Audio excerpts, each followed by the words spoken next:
All right, my name is Rich Schmidt. We're here with Jess Arnold. It's June 21st, 2023, and we're at Soter Vineyards in Carlton. Jess, thank you so much for joining us today. Thanks for interviewing me. First question is, why wine? Yes. It wasn't really conscious. It was my early 20s. It was kind of like, okay, sit down with yourself. You graduate with a liberal arts degree and you say, well, how am I going to apply this? And I kind of just pieced together what I know I love and what I know about myself, which is traveling. It's connecting with people.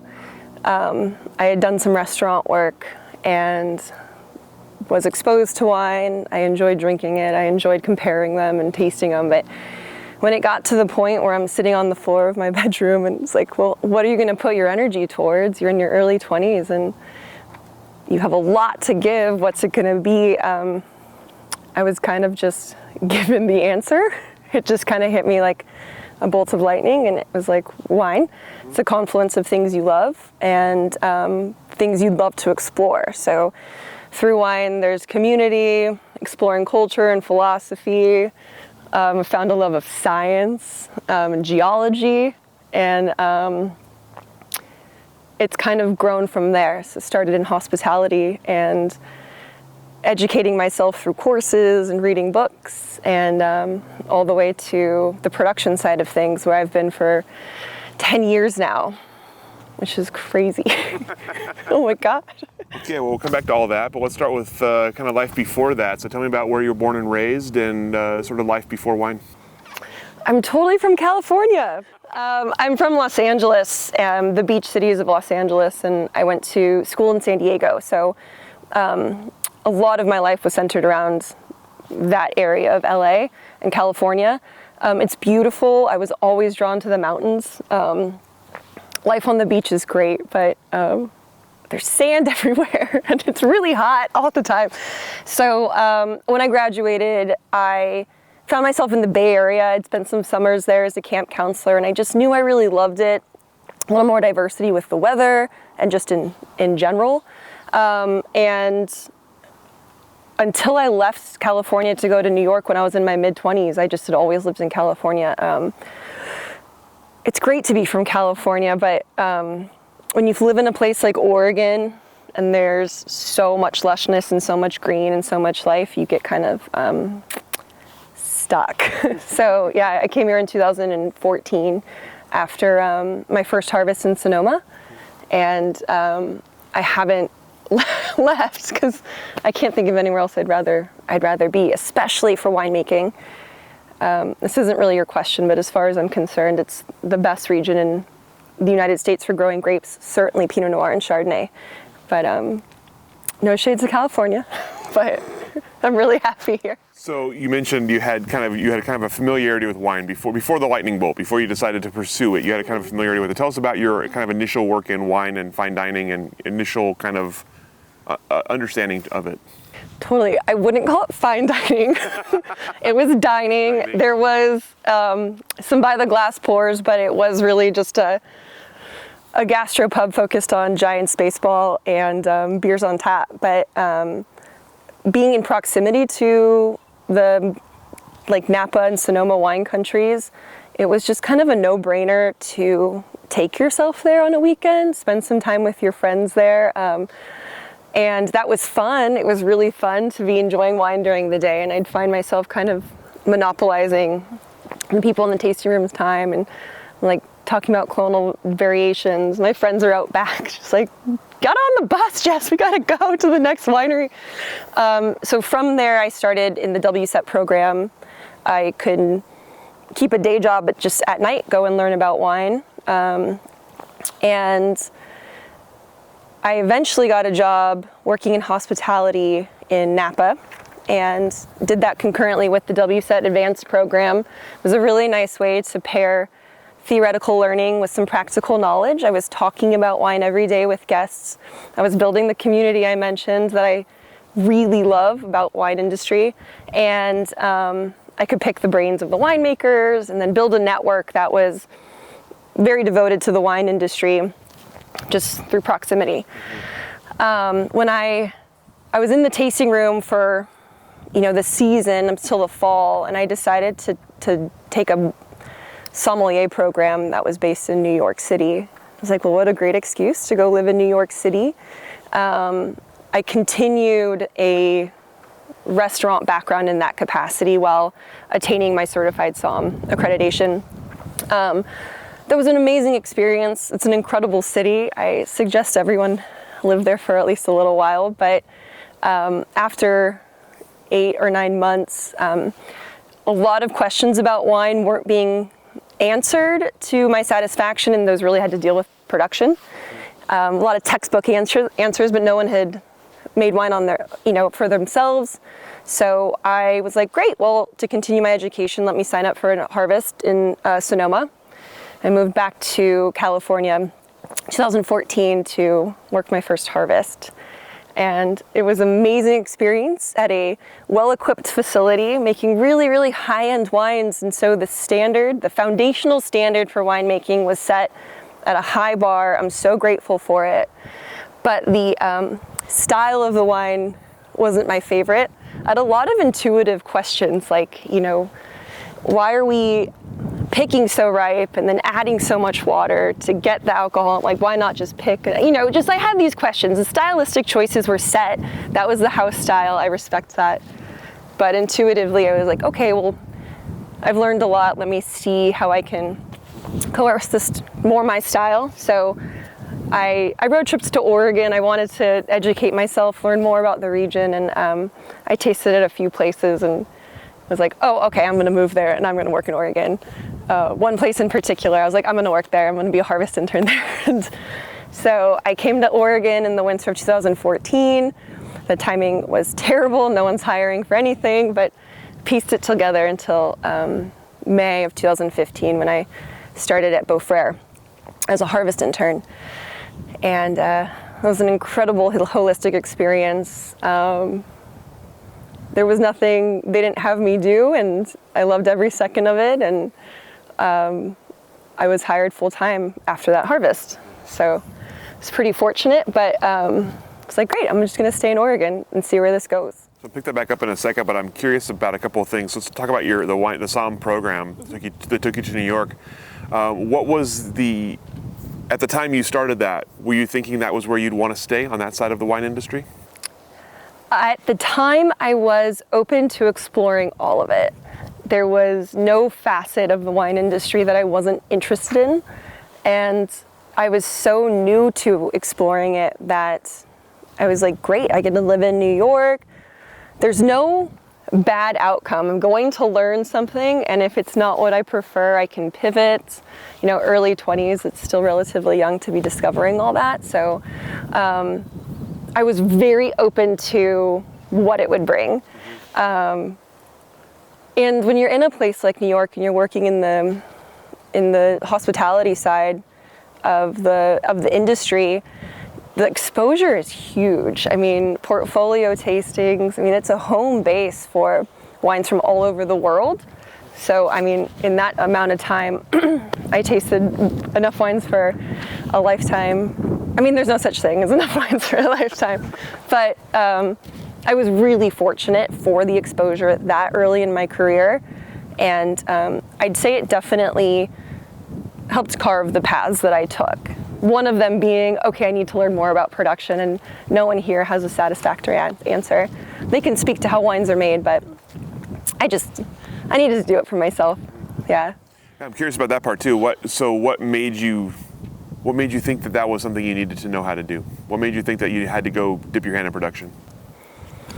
I didn't want to sell wines to people that I couldn't speak intimately about how they were made. I think it just goes to, I'm a terrible salesperson, and I think I want to be as genuine as possible, and I think the best salespeople are, and that's how you make a connection. That's how you ingratiate someone to really believe in what you're offering them. And so I just wanted to feel like I could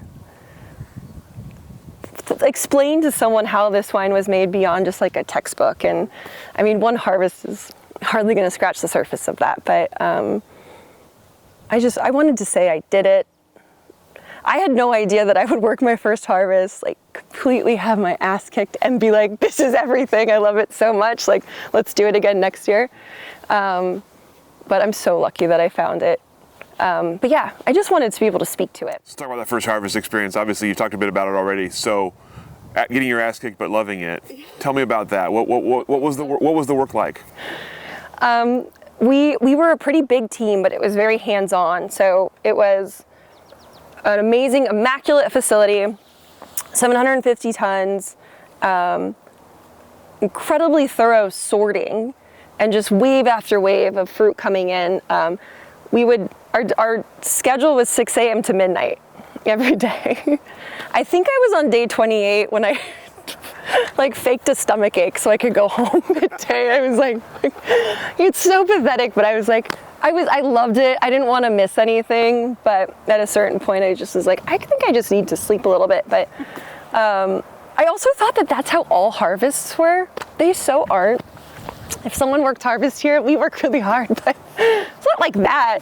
But it was necessary. It's not, I don't feel like it was for naught. I mean, we were just all cranking all the time, and but it was high-end Pinot and Chardonnay. Again, not my style, but high-end. So I got to see what that standard was like. An incredibly well-oiled facility. So, you know, you look to your right, there's a hose bib. You look to your left, there's a glycol drop. So understanding what a nice layout for a winery is. I mean, there's an infinite number of ways to lay out a winery, but working in one that works really well as your first harvest, it's really beneficial. Standards for cleanliness, how precise we were about our additions and fermentation management. I mean, I had no idea what I was doing, but it was great to just kind of absorb it. It was such osmosis, just like show up every day and just be open to whatever they would task you with, and then just being so happy to do it. But yeah, I mean, at the end of harvest, you're like, wow, we got through that. And I'm still dear friends with so many people from that team because it's a bonding opportunity. And yeah, I wouldn't change it for anything. I'm also glad that that's not what harvest is like every year, because wow, I mean, it ages you, but you come out better for it. You really do. Hard work like that. And at the end of the day, you see what you've made, you know, and it's an amazing living thing in a bottle. And when you see people enjoy it, again, it's that connection. You're like, heck yeah. From the people that tended the vines to the consumers drinking it, it's come full circle. So obviously the first year you're learning a lot and having kind of a lot thrown at you. How much did you feel you understood the kind of bigger picture? So my understanding of the bigger picture is that there's no component of the bigger picture that's invaluable. There's no small component of the big picture. So even though I might not still to this day maybe have like a finalized, this is the big picture, I fundamentally know that every single piece of the puzzle to getting that bottle of wine in the hands of someone enjoying it is crucial. So I just was pleased as pie to be part of whatever the big picture is. And still to this day, you know, we bring our interns on and it's like, you guys, we're all here together. Cleaning a drain is not less important than doing a pump over, because that drain, if it's dirty, it's going to affect everything. Like, so that's my understanding of the big picture, is that we are all part of it, and everyone deserves respect for such, no matter what we do in this industry. Yeah, still kind of discovering big picture, but yeah. You talked about kind of an interest in Oregon and just sort of coming up here and finding it. What were your initial impressions of Oregon and of the wine industry? Oh, I felt really welcome here. The quality was so high, but egos were, you know, knocked down a notch, and the intention seems to just be a little more wholesome.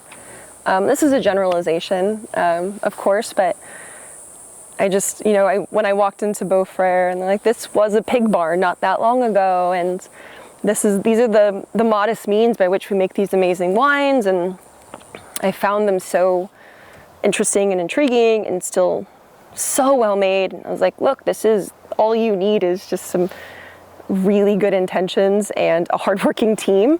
And so everywhere I had stopped in Oregon, I just kind of had gleaned that energy. It's also incredibly stunning here, green, lush. You know, you get through the rainy winters and it's so worth it. No one appreciates sun like an Oregonian, I swear. I mean, just like the first rays, we just come out, and then eventually we talk about how too hot it is, but you know. But I felt welcome, and I felt like I could really become a part of the industry without having to change who I am, and just contributing the energy I talked about. Like, I have so much of it, so like I felt like there was some space for me. I feel like there's space for a lot of people to just come here and be a part of something without changing who you are. You can contribute without being different. Tell us about the first harvest of Beaufort.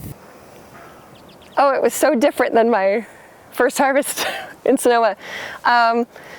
There were 3 interns, the winemaker, Grant Coulter, Mike very much around, and it was just all hands on deck, wine made to the highest quality, small fermentations, you know, a bunch of 2-ton fermenters. The biggest tanks were 5-ton, and but I started early, and I remember the first thing I did, you know, I came to work 10 minutes early, and Mike found me before Grant. He's like, "Who are you?" I was like, "I'm Jess, I'm new." And he's like, "Do you have a strong back?" And I was like, "I do." So he was like, "We have erosion in the upper terrace, and we're gonna go re-terrace the vineyard." So I spent 3 days doing that, and it was like, oh my gosh, this is part of winemaking. You know, I was out there with Omar, and I mean, 3 days are just bonded. He's like, "I didn't think you would come back," because we were just out there with shovels digging. But it was so humbling. I wouldn't have wanted it any other way. It was like, from then on, it was like every part of this is winemaking. And I was involved in the BD sprays. You know, I just had a flurry of memories that I probably shouldn't say on camera, just fun anecdotes of what it was to make wine in an imperfect facility, but a incredibly capable facility. You know, it was charming, and those quirks added to the experience. But yeah, with Grant as our trustee leader, we got to do everything: cap management, bricks and temps. I mean, it was so involved and so intensive, and I was so excited when they asked me to stay on after that harvest, because I was like, I am behind this, you know, like the team walks the walk, and the biodynamics were never compromised. Mike was around all the time, and everyone was just hustling to get it done. So it was really, really impactful in such a great way. You mentioned obviously biodynamics, a big part of that. What was your familiarity with biodynamics coming into that harvest? I was just an admirer. I've always felt, oh my gosh, this is going to be on camera. I've always been connected to the moon. I mean, it is incredibly impactful. Just look at our tides. That's all I'll say about that. So I was really interested in the effects on agriculture. Read a few books about it and studied Steiner and stuff, but never practically applied it. I loved that Beaufort practiced biodynamics. It was wonderful to see the extent that they do.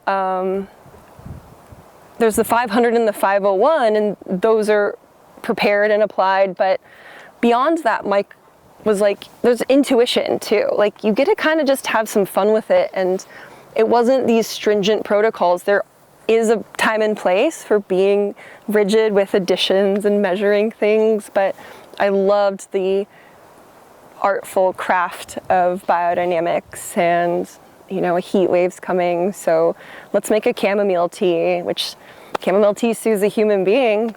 Of course it's going to soothe a vine. Let's spray it on there. So much of it's intention based. I talked about that. Like, you have to believe that there's an effect, but I absolutely do. And then it's been measured. I mean, if you're spraying fermented cow manure on the soils, of course there's life in that compost, and of course it's going to translate to your soils. And I think the impact, again, it's bigger than the person applying it. You just have to believe in it and know it's there. And so anywhere I've worked actually has practiced biodynamics, and it's a standard I'd hope to continue on throughout my career, is at least working in places that are open to those discussions. But when you see the fruit come in and it's beautiful fruit and it's filled with life and ladybugs, and it's cool to see that life as part of what you're putting into bottle. So you got offered to stay on a full-time at Beaufort following harvest. What was your initial role, and what were your initial impressions of the winery outside of harvest? Okay, yeah, my initial role was like question mark. It was just kind of like, I remember having that discussion with Mike and Mikey, and it's just, yeah, what do we call you? And I was like, I just was like, what about production assistant? To me, it insinuated vineyard work with cellar work. My impressions of work beyond harvest is, first of all, you go through like a adrenaline drop off, and it's winter. So you're like, am I depressed, or like what's going on? But there's still so much work to do in the cellar. So you pick right back up. I think we were bottling or something. So to go from the work of harvest and being sticky all the time and navigating yellow jacket stings, and to having a relatively quiet cellar and carrying the wines you just made through their malolactic conversion and into their finished stages, it's relatively peaceful, on top of that, I was doing vineyard work. So I spent some time during the winter with the crew as well. So yeah, we didn't make sparkling wine at Beaufort. We make sparkling wine here at Soter, which keeps us very busy all year round.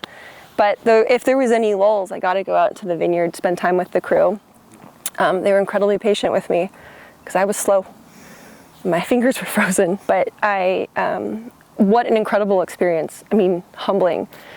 Harvest is nothing compared to vineyard work in general, I think, but especially during the winter.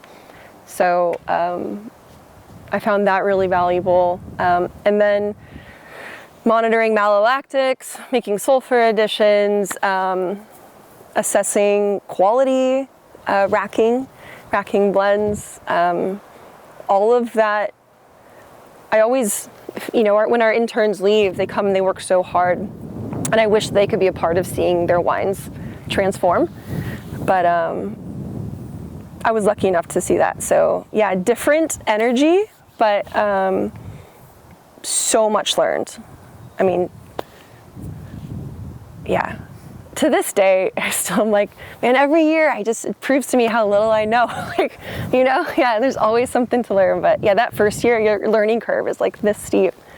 And I was just soaking it up. I loved every minute of it.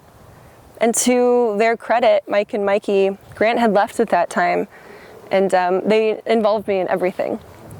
I feel really appreciative of that. So how long did you stay at Beaufort, and how did your role sort of grow over the time you were there? I was at Beaufort for a year and a half. I mean, there's always something to learn, but I was like, okay, well, like, let me go learn somewhere else. So I went to Bergstrom from Beaufort. I grew like maybe the most I've ever, like, that year and a half at Beaufort. I mean, I would be like, what's a forklift? What? Like, it's over there, like seatbelt check, like really, really grew. I mean, in so many ways at Beaufort. And then, oh my God, that continued at Bergstrom. Started to learn technique there. Dipped my toe in managing. I mean, again, biodynamic producer, just could not be more grateful for the opportunities that I was allowed. You know, you show up, you work really hard, but you have to be let in, you know, you have to be,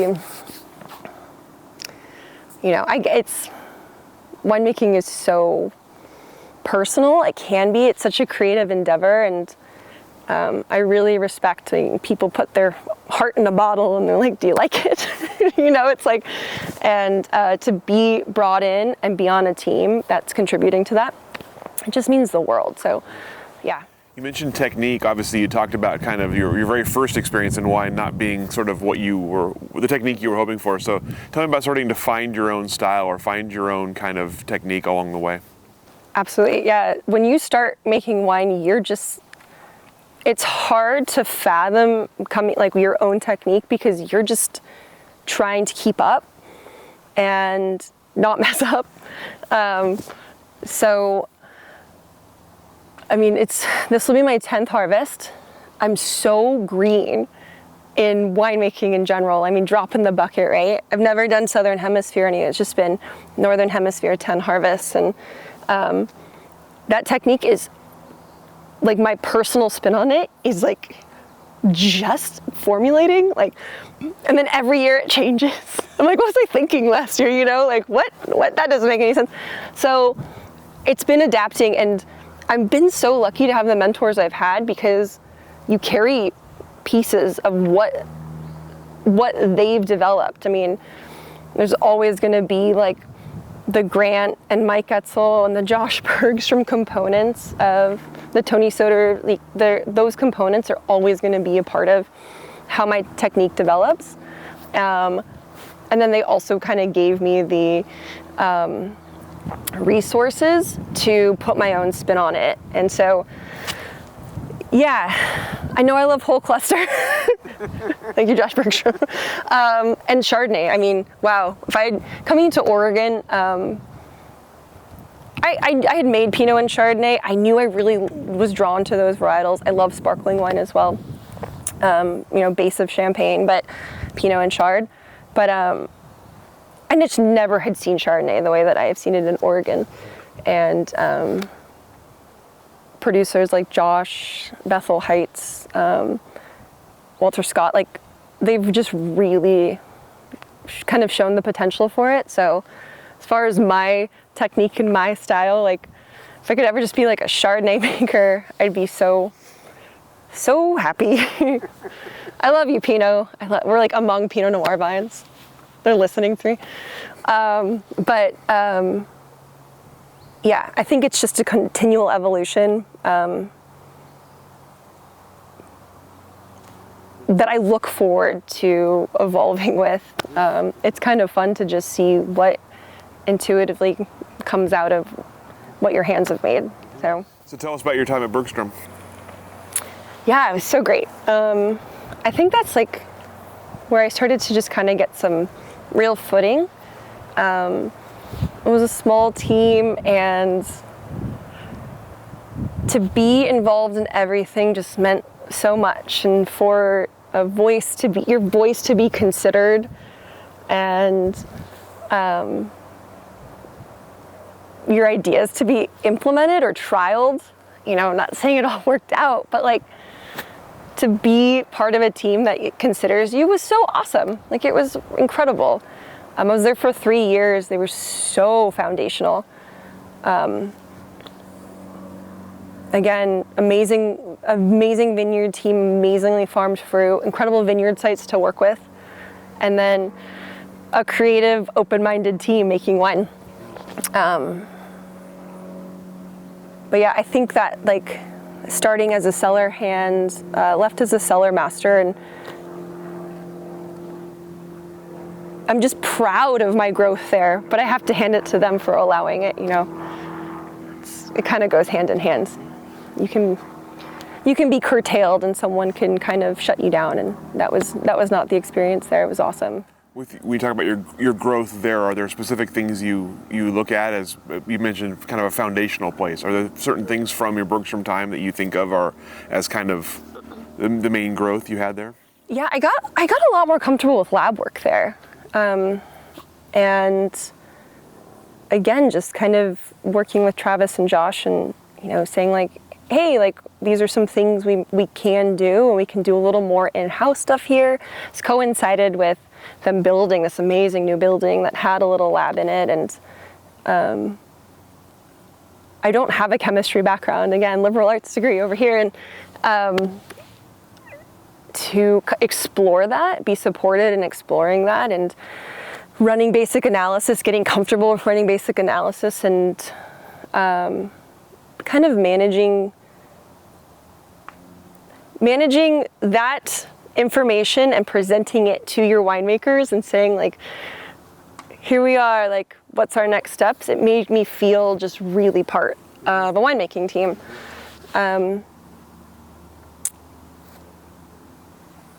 Yeah, and then beyond that, like having our interns come on and gradually having like insights to share. I mean, I'd always be like, I don't know anything, but I know this one thing. And it was really, and then next year, I know these two things. And so that feels so great, right? Like to pass on this much about where you're working, it just really, really felt good. And every year I've got a little more to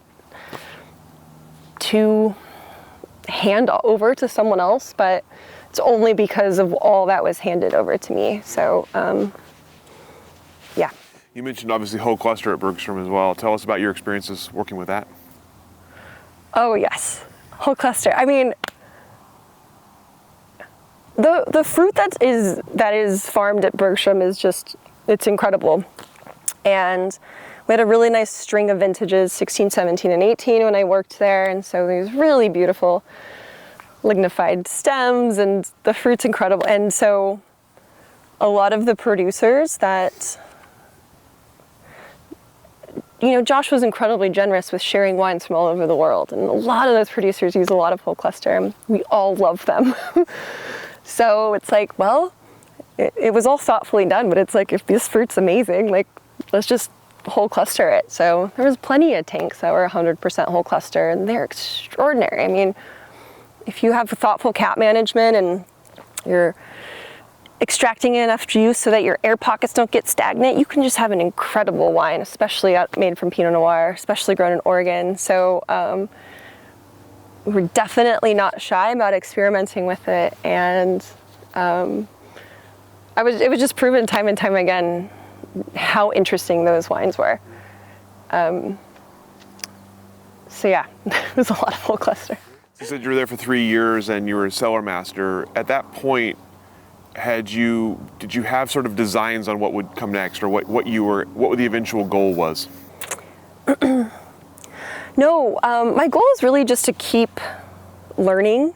I think that's why I'm drawn to winemaking. Is I just cannot ever imagine just being like, I've learned it all. And I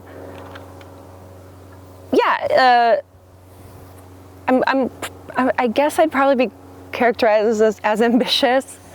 I wasn't scattershotting a resume, but it was like, okay, you think to yourself, like, you know, you get here, what are next things that you could fathom? And yeah, I just was like, okay, next step would be assistant winemaker somewhere, right place. I remember driving by Soter one day, and I was like, if Soter ever posted for an assistant winemaker, I'd be really interested in that job, because you think, you know, it gets to be smaller and smaller, the places where you kind of want to work. And so, yeah, the next day they posted for an assistant winemaker, and I was like, huh. I was like, Biodynamics is paying off. So, again, it was the timing. You can learn so much at a place and be there for 20 years. I mean, every year is different. It's the beauty, the nature of what we do.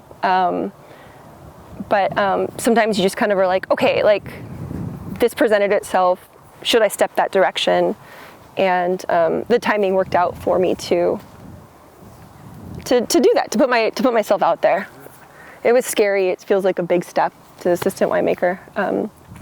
But when you've been trained so well, when you've worked at such amazing places, you're more capable than you realize. So what was the transition like into that role and into Soter?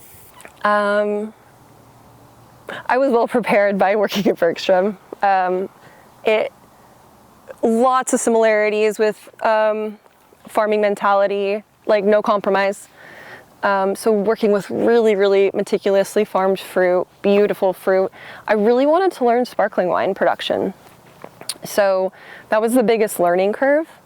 It greatly extends our harvest. Last year our interns were here from August 1st till Christmas. And but it's a new interpretation of winemaking, so I found it super satisfying to dive into.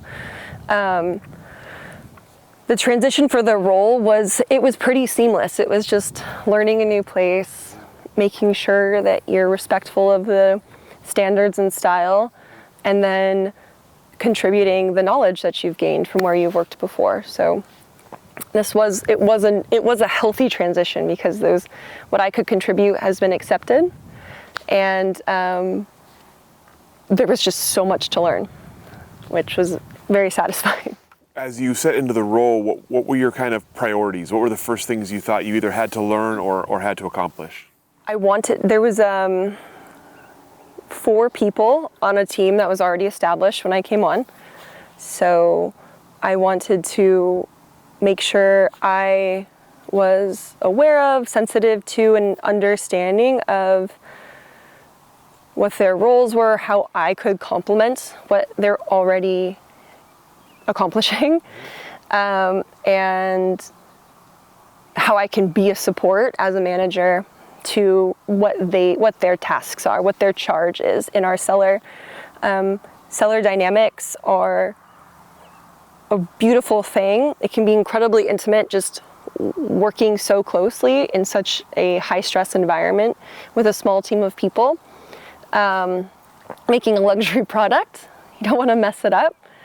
So coming in as the new person, I just wanted to be sensitive to those dynamics and then contribute, and then be effective with helping with logistics. So I love cellar work, but it's a little less of my role now. Is the gas ordered? Is cross-flow scheduled? Is this transfer happening? Have we had our forklifts maintenance checked for harvest? Is our press working? Those are like the less interesting side of winemaking that I do love, but yeah, just making sure that so that everyone can get their job done, I've kind of checked everything off. So it was a slightly new experience for me, new role for me, but I love it. You also get another side of things. It's like I was ordering the packaging supplies at Bergstrom, but translating that to Soter, like you're talking to marketing, you're looking at, you're not just doing a racking as a cellar hand. You're looking at sales channels, and then you're talking to your packaging distributors, and then you're coordinating the time. So that was something to really take on and learn, yeah. What about managing people? Yes, managing people. It's one of my favorite things. It's the hardest part. A lot of creative and passionate people join the wine industry, and that's what we need. But observing and honoring individuality of everyone and the different needs of managing those people is, I think, paramount. I love that opportunity, getting to know people, what makes them tick, how they want to be communicated with, because at the end of the day, that's the connection that gets us through the slog, right? Especially with our harvest team, lots of hours together, not a lot of alone time. So it's one of my favorite parts, but it's definitely one of the hardest. And I just mean that because it takes a lot of brain power. I want to be really thoughtful about it. I just want everyone to feel valued and of value. And I'll never slack off on that. Hopefully. But yeah. Tell us about 2020. Obviously an interesting year. I'm curious about the effects of both the pandemic and of the harvest fires on your job and on Soter in general. Yeah. Almost forgot about that year. Yeah. Sorry to bring it up. Exactly. If I start twitching. Yes. So Soter was really resilient as a company. Really resilient.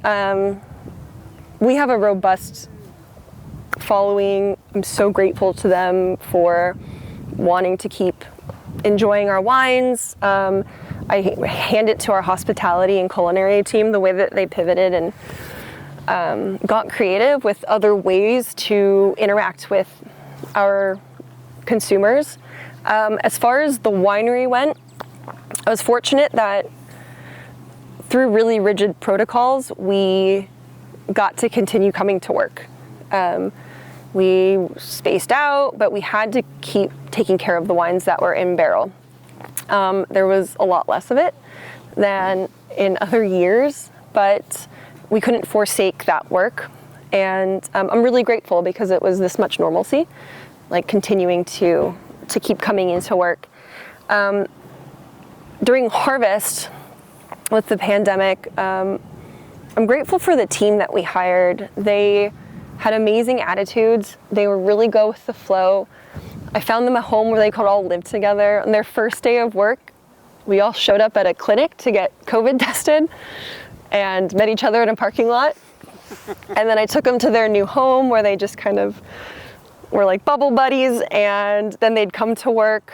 And they were willing to just go along with all of it. This weird time of pushing through harvest and really only interacting with each other. When the fires came, they kept it up. I don't reflect on 2020 as a traumatic experience. I do not want it to happen again. But the team that I had was just willing to push through. On the winemaking side, we were willing to adapt, see what we could learn. You know, we have this Pinot Noir. It is undoubtedly affected by smoke. Let's try. Let's experiment with it. There was no pressure to get a wine into bottle. It was just,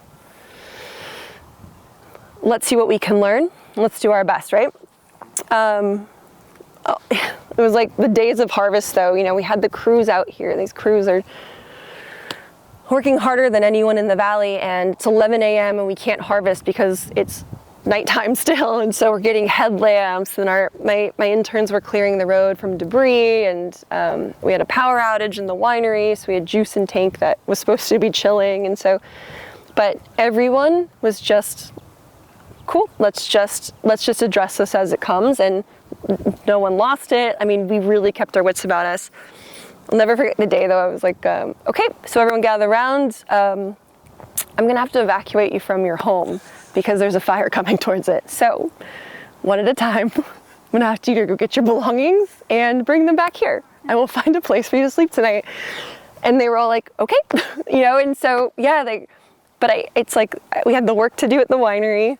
We had our N95s because of the smoke and then evacuating them. But I'm so grateful for the people that were here with us that year and for the crews getting our fruit, to the support we had from our team members that were working from home, like bringing us coffee, getting us headlamps, like checking in on us. No one gave up. And yeah, would it have been sustainable for much longer? No, but we learned something, we persevered, and wow, we figured out that we're pretty freaking strong and capable. So, and I had like 2 interns, it was their first harvest, and they're both still working in wine. So I'm like, cool, right on. Anything's better than that. But yeah, for it to have not ruined their experience, I'm just grateful for. And we have a 2020 Pinot in bottle, and it's awesome. That's actually really impressive. I know. And then every time I open it, I'm like, how are you doing? And I'm like, oh yeah, So, but yeah, it was a toil, and we didn't want to lean on the loyalty of our consumers and just say like, hey, just buy this expensive wine, you're gonna like it. It was like, is this worth their dollar, you know? And so it took a long time to convince ourselves that, and but we did it, and we made it to organic standards, which is awesome. Yeah. I'm curious about a word you used quite a bit earlier in the interview of intention or intentionality. Tell me about, as you've developed in your wine work, how intentionality has played a role, what it means to you. So I try to remember why it is that I like come to work and put the effort in every day, because I don't want to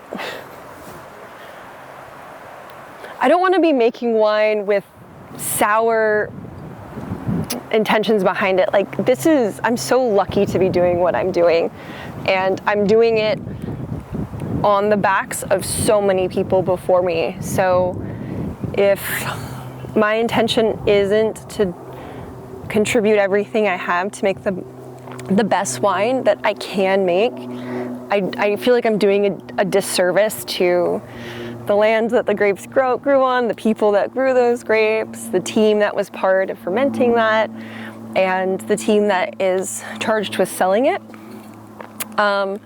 It's also just a personal thing too. Like, I want to feel really good about, even when no one's looking, that I'm giving it what I can, and there's no corners being cut. I mean, compromise will snowball very rapidly in general, but especially in a winery. So if my intention is to contribute wholly, the wine will benefit, the team around me will benefit, and it just honors everyone that has contributed to the process, to that bigger picture, if you will.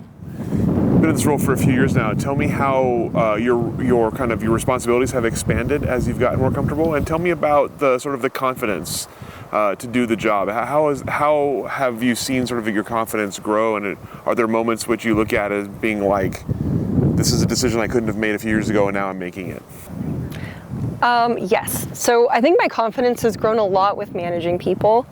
I learn a lot every year about that. And yes, so much of winemaking, at least for me, is intuition based. So confidence has come with just trusting myself, trusting my skill. At the end of the day, if you're going to I'm in direct communication with our winemaker all the time, but he's making intuitive decisions as well. So if you're looking for a consistent answer, like this problem A gets solution B and that leads to C, like if you're looking for a consistent answer, you're gonna have a harder time with taking those steps on your own. So building intuition, trusting that you know the right thing, that comes with time, but that's served me really well in progressing in my role as a winemaker. If I have an off-the-cuff idea, of course I'm checking about it first. You know, those middle of the night ideas, like, can we co-ferment Pinot and Chard and make notes? Like, you know, those crazy things. Those are fun to discuss and fun to table, but the standard kind of like, this is Soter's protocols, and they vary to these degrees, and that allows for our intuition to be part of the winemaking. Yeah, it's been a gradual process, but it's become more comfortable. Managing people, I think that's where my biggest growth has come from. This is the first role where I'm managing day to day, like during harvest. That allows for our winemaker to spread himself all over the valley, look at the vines, be among the grapes, tasting them. And so managing that day to day and having the trust of getting those tasks accomplished, and teaching our team, who's come from all over the world, good winemaking skills. I mean, that's what I'm most recently proud of. like I said, I finally have some stuff to tell them, you know, every year. I think I'm up to like 10 things I can tell them now. Every year, one more thing.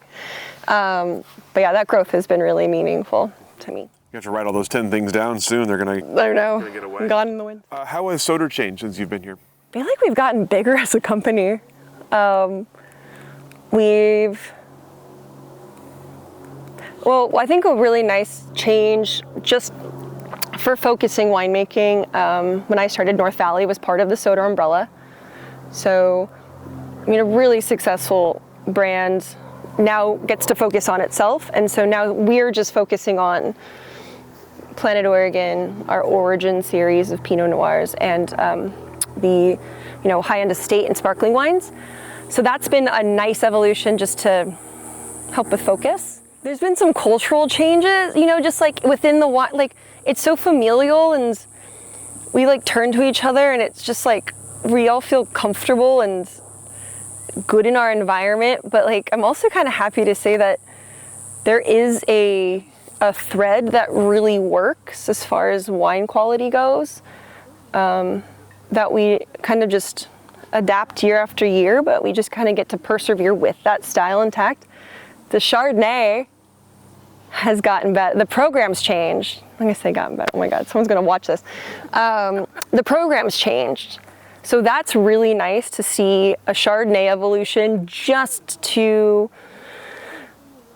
be part of a commitment to its potential in Oregon.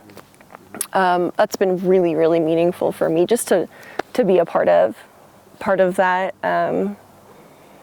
We've also have 2 estate vineyards beyond Mineral Springs, where we're sitting, that have come online in really powerful ways as far as fruit. So a site in Ribbon Ridge and Eola Amity will actually be getting a lot of fruit this year from new plantings in the Eola Amity vineyard Terran. It'll be really fun to create that new program from that estate. We've been making wine from it, from original plantings, but you know, to see how that program evolves. But yeah, I do feel that there's a commitment to improving every year, and working on sustainability measures, and it's an evolving discussion. So there's amazing things that work really well here, and every year we're reflecting on what can be improved in every department. And that's top down. I appreciate that there's that self-reflection. You talked earlier about your initial impressions of the Oregon wine industry in general. How has the industry changed or evolved in the time you've been here? It's become less insular, and I think there's a pretty stark need and call for being less passive with making diversity a priority. And I think that resting on laurels or hoping diversity kind of just comes to us, that's less of the paradigm, you know, kind of laying out pipelines and saying like, this is what we're committed to, and just knowing how inherently important it is to put that effort in. It's been a really nice thing to see.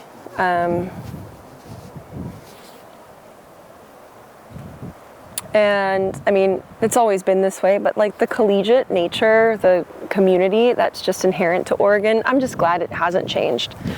I've only been here since 2014, but it's so awesome to feel like you can kind of call up your neighbor, your colleague, and just be like, hey, I have this like quirky issue. Do you have any advice? And to receive comprehensive advice, to be, you know, to without judgment, just like, oh yeah, like that happened last year, like this is what we did, and actually I have some more of this left over if you want. Like, it's really empowering to feel like you can just turn to anyone and get insight, get help, and just kind of talk it out. I'm glad that hasn't changed. And then beyond that, it's getting pretty freaking warm. So, you know, varietals being planted that aren't Pinot Noir. That's pretty exciting. I mean, had amazing Gamets and Trousseaus and Syrahs from the Willamette Valley, and I think in 2014, even though that was a warm year, it just wasn't really considered as viable. Vineyards being planted higher and higher, I mean, that's getting kind of scary, but seeing the valley adapt to those changes is, it means a lot that our community is up for it, and they're all kind of in it together, figuring it out. So what comes next for Oregon then? God, I don't know. What do you hope comes next? Well, I'd love to see people put some effort into like native oak restoration. Vineyard development is amazing. I mean, I'm sitting amongst vines that I work with, but realizing that we should also work on protecting the native habitats that benefit these vines, that benefit us, that benefit the ecosystem. There's amazing organizations that are doing work in that regard, and I hope that that's something more and more people take seriously. We've planted a lot of oak trees here at Soter, and we are doing clearing work in the native oak habitats and savannas to make sure that what we have is thriving, but I hope that more people start doing that.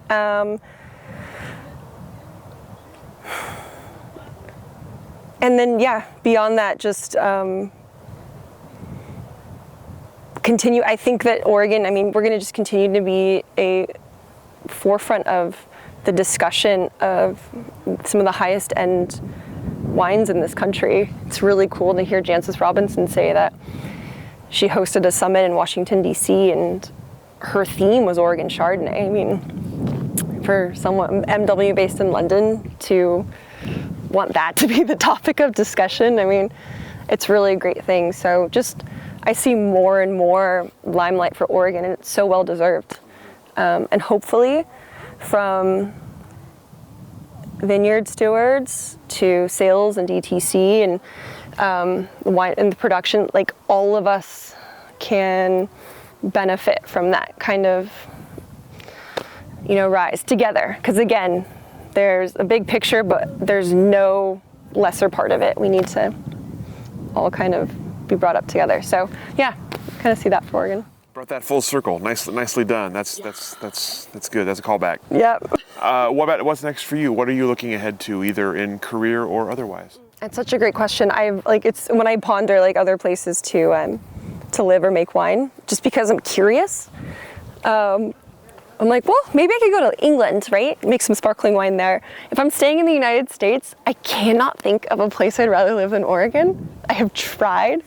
I've been like wine country in Montana. Like, I'm like, are there, I don't know. And so the quality of wine is so amazing here, and it's just a beautiful place to live. But then it's, okay, where can I potentially get some land, plant my own thing, where can you kind of be part of the pioneers, and so yeah, it's fun to play around with those concepts, but yeah, right now I'm just happy here and learning. If the learning stops, come interview me again.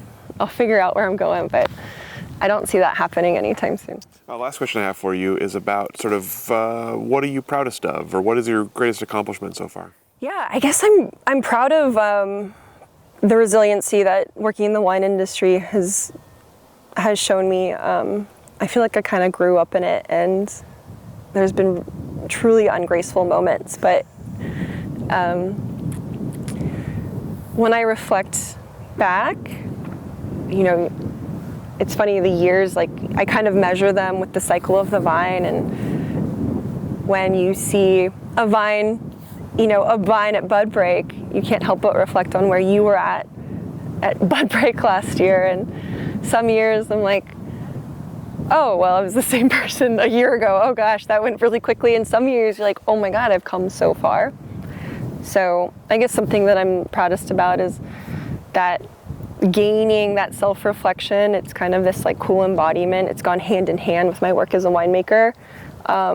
It just made me more patient and more compassionate. And, you know, I started off as kind of a bruiser, ambitious bruiser, and now I've gained the intro to some grace, and I'm working on it every year. But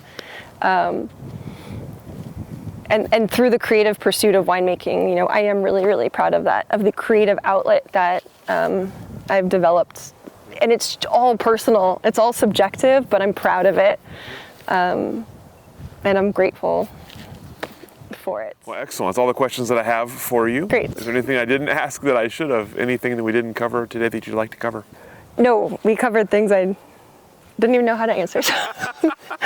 Thank you so much, Rich. Thank you so much. We really appreciate you taking the time and sharing your story with us on this beautiful first day of summer, 2023. Solstice. Thank you so much. Thanks, Go Rich. off the hook.